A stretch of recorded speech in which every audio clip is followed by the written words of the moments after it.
Hey folks, welcome back to Not Gonna Lie Bro. Today we're exploring history's most fascinating and sometimes downright bizarre stories. We're diving into the weird hobbies of historical leaders, the very people who ruled nations, shaped history, and in their free time, well, let's just say they had some very particular interests. From a pickpocketing king to a beer-drinking elk, buckle up because it's going to get weird. Let's get into it.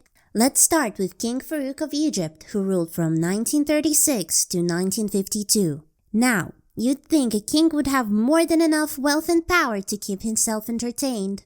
But Farouk had a rather unusual pastime. He was an avid pickpocket. Yes, you heard that right. Farouk loved sneaking up on his guests at lavish parties and stealing their watches, wallets, or even cigarette cases, just for fun. And he was good at it too. In fact, he once managed to swipe Winston Churchill's pocket watch during a meeting. Imagine Churchill patting his pockets later, only to realize the king of Egypt had pulled a fast one on him. Farouk claimed that he did this to test his dexterity and keep himself sharp. To be honest though, if I were to be invited to one of his parties, I would be holding on to my belongings for dear life.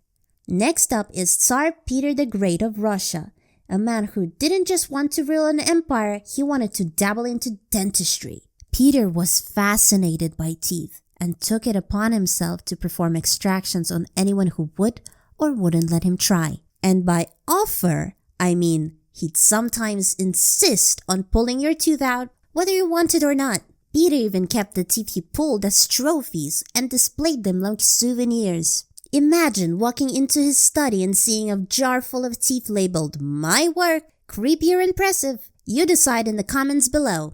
Nero, the Olympic rule breaker. Emperor Nero of Rome, a man who loved drama both on stage and off it. Nero was obsessed with chariot racing, but competing fairly wasn't exactly his style. When he entered the Olympics in 67 AD, he bribed the organizers to let him race with 10 horses instead of the standard 4. Now you'd think this would give him an advantage, but nope. He fell off his chariot halfway through the race. Did that stop him from winning? Of course not. The judges still declared him victor because, well, he's Nero. This wasn't just a hobby, it was an ego trip on wheels. But hey, when you're an emperor, I guess you can rewrite rules however you want. Moving on to America's 6th president, John Quincy Adams, a man who believed in staying fit in his own unique way. Every morning at 5 a.m., Adams would head down to Potomac River for a swim. But here's the twist, he did it completely naked. That's right, Adams wasn't just America's first president born after independence, he was also its first streaker. This wasn't just a one-time thing, it was a part of his daily routine throughout his presidency. There's even a famous story about a journalist named Anne Royale who wanted an exclusive interview with Adams. She found out about his swimming habits and waited at the riverbank until he finished his swim, while he was still undressed. Talk about dedication from both parties. And finally, we have Tycho Brahe, the Danish astronomer who charted stars, but had his feet firmly planted in eccentricity. Tycho kept an elk as a pet, and not exactly your typical companion animal, and treated it like royalty. The elk even joined Tycho at dinner parties where it drank beer alongside the guests. But here's where things take a tragic turn. One night, after indulging into too much beer during the banquet, Tycho's beloved elk got drunk, stumbled down some stairs, and sadly passed away from injuries.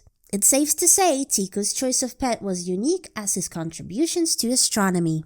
So there you have it, 5 historical leaders whose hobbies were anything but ordinary. From pickpocket kings and amateur dentists to naked swimmers and beer-drinking elks. Which one surprised you most? Let me know in the comments below. And if you enjoyed this video, don't forget to like, subscribe, and hit the notification bell so you never miss another deep dive into history's strangest stories. Thanks for watching. I'll see you next time.